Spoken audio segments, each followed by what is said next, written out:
ಅಖಂಡ 2 ತಾಂಡವಂ ಖಂಡಗಳು ರೋಮಾಂಚನದಲ್ಲಿ ತೇಲಾಡ್ತಾ ಇದಾವೆ ಇದನ್ನ ನೋಡಿ. ಎನಿವೇಸ್ ಇದು ಬೋಯ್ಪಾಟಿ ಶ್ರೀನು ಅವರು ಡೈರೆಕ್ಟ್ ಮಾಡಿರುವಂಥ ಚಿತ್ರ. ಇನ್ನು ಇದರ ಕಥೆ ವಿಚಾರಕ್ಕೆ ಬಂದ್ರೆ ಈ ಸಾರಿ ನೆರೆದೇಶ ಚೈನಾದಿಂದ ಭಾರತಕ್ಕೆ ದೊಡ್ಡ ಮಟ್ಟದ ಅಪಾಯ ಎದುರಾಗಿದೆ. ಸೊ ಅದು ಏನು, ಈ ತೊಂದರೆ ಯಾಕೆ ಬಂತು ಅಂಡ್ ಅದನ್ನ ತಡೆಯೋದ್ರಲ್ಲಿ ಅಖಂಡನ ತಾಂಡವ ಹೆಂಗೆಲ್ಲ ಇತ್ತು ಅನ್ನೋದನ್ನ ನೀವು ಫಿಲ್ಮ್ ಅಲ್ಲಿ ನೋಡಿನೇ ತಿಳ್ಕೋಬೇಕು. ಇನ್ನ ಆಕ್ಚುಲಿ ಸಿನಿಮಾ ಹೇಗಿದೆ, ನನಗೇನಿಷ್ಟ ಆಯ್ತು, ಏನೇನೆಲ್ಲ ವರ್ಕ್ ಆಗ್ಲಿಲ್ಲ, ಇದೆಲ್ಲದ್ರ ಬಗ್ಗೆನೂ ಡೀಟೇಲ್ಡ್ ಆಗಿ ಮಾತಾಡ್ತೀನಿ. ಆದ್ರೆ ಅದಕ್ಕಿಂತ ಮುಂಚೆ ಚಾನಲ್ಗೆ ಹೊಸಬ್ರಾಗಿದ್ರೆ ಸಬ್ಸ್ಕ್ರೈಬ್ ಮಾಡ್ಕೊಳ್ಳಿ ಅಂಡ್ ವಿಡಿಯೋ ಇಷ್ಟ ಆಯ್ತು ಅಂದ್ರೆ ಒಂದು ಲೈಕ್ ಕೊಟ್ಟು ಸಪೋರ್ಟ್ ಮಾಡಿ. 2000 ಲೈಕ್ಸ್ ಅಂತ ಅನ್ಕೊಂಡಿದೀನಿ, ನೋಡೋಣ ಏನ್ ಮಾಡ್ತೀರಾ ಅಂತ.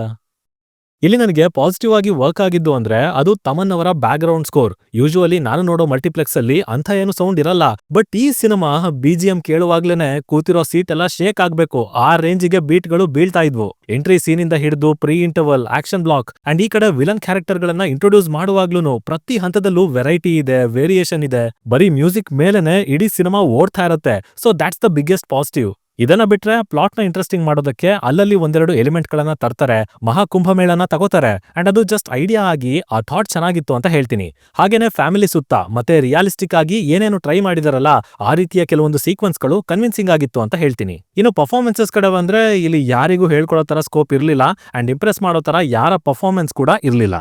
ಈಗ ಇದರ ನೆಗೆಟಿವ್ಸ್ ಕಡೆ ಬರೋದಾದ್ರೆ ಇಲ್ಲಿ ಪಾಯಿಂಟ್ ವೈಸ್ ಹೇಳಲ್ಲ, ಬಿಕಾಸ್ ಮೇಲೆ ಹೇಳಿರೋ ಪಾಯಿಂಟ್ ಅನ್ನ ಬಿಟ್ರೆ ಲಿಟ್ರಲಿ ನನಗೆ ಯಾವ್ದು ವರ್ಕ್ ಆಗ್ಲೇ ಇಲ್ಲ ಸಿನಿಮಾದಲ್ಲಿ. ರೈಟಿಂಗ್ ಸಿಕ್ಕಾಪಟ್ಟೆ ಸೂಪರ್ಫಿಷಿಯಲ್ ಆಗಿದೆ, ಕನ್ವಿನ್ಸ್ ಆಗದೆ ಇರೋ ರೇಂಜಿಗೆ ಏನೇನೋ ಬರ್ಕೊಂಡು ಹೋಗಿದ್ದಾರೆ ಅಂಡ್ ಒಂದ್ರಲ್ಲೂ ಲಾಜಿಕ್ ಅನ್ನೋದೇ ಸಿಗಲ್ಲ. ಈ ಕಡೆ ಚೈನಾ ಅಂತಾರೆ, ದ್ವೇಷ ಅಂತ ಶುರು ಮಾಡಿ ಪಾಲಿಟಿಕ್ಸ್, ಅಪ್ಪ ಮಗ, ರಿವೆಂಜ್ ಸ್ಟೋರಿ, ಬ್ಲಾಕ್ ಮ್ಯಾಜಿಕ್, ಹೀಗೆ ಸಿನಿಮಾ ತುಂಬಾ ನಾನ್ ಸೆನ್ಸ್ ರ್ಯಾಂಡಮ್ ಸ್ಟಫ್ ಅಲ್ಲೇ ಹೋಗ್ತಾ ಇರತ್ತೆ ಅಂಡ್ ನಾವು ಅದನ್ನ ನೋಡ್ತಾ ಇರ್ಬೇಕಷ್ಟೇ. ಸ್ಕ್ರೀನ್ ಪ್ಲೇ ಸರಿ ಇಲ್ಲ, ಕಥೆ ಕೂತ್ಕೋತಾ ಇಲ್ಲ, ಪಾತ್ರಗಳು ಕನೆಕ್ಟ್ ಆಗ್ತಿಲ್ಲ, ಅವೆಲ್ಲ ಕಂಪ್ಲೇಂಟೇ ಮಾಡಂಗಿಲ್ಲ, ತಲೆ ಅಂತೂ ಹಾಗೆ ಇಲ್ಲ. ಅಪ್ಪಿ ತಪ್ಪಿ ಸ್ವಲ್ಪ ಯೋಚನೆ ಮಾಡಿದ್ರಿ ಅನ್ಕೊಳ್ಳಿ, ತಲೆನೋವು ಬರೋದಂತೂ ಪಕ್ಕ. ಶಿವನೇ, ತಲೆ ಕೆಟ್ಟೋಯ್ತು. ಅಟ್ಲೀಸ್ಟ್ ಫಸ್ಟ್ ಹಾಫ್ ಅಲ್ಲಾದ್ರೂ ಎಸ್ಟಾಬ್ಲಿಷ್ಮೆಂಟ್ಗೆ ಫ್ಯಾಮಿಲಿ ಸೈಡ್ ಹೋಗ್ತಾರೆ, ಬಟ್ ಇಂಟರ್ವಲ್ ಇಂದ ತಾಂಡವ ಶುರು ಆಯ್ತು ನೋಡಿ. ಒಂದ್ ಕಡೆ ಸ್ಲೋ ಮೋಷನ್, ಇನ್ನೊಂದ್ ಕಡೆ legendary walking and then dialogues ಅಷ್ಟೇ.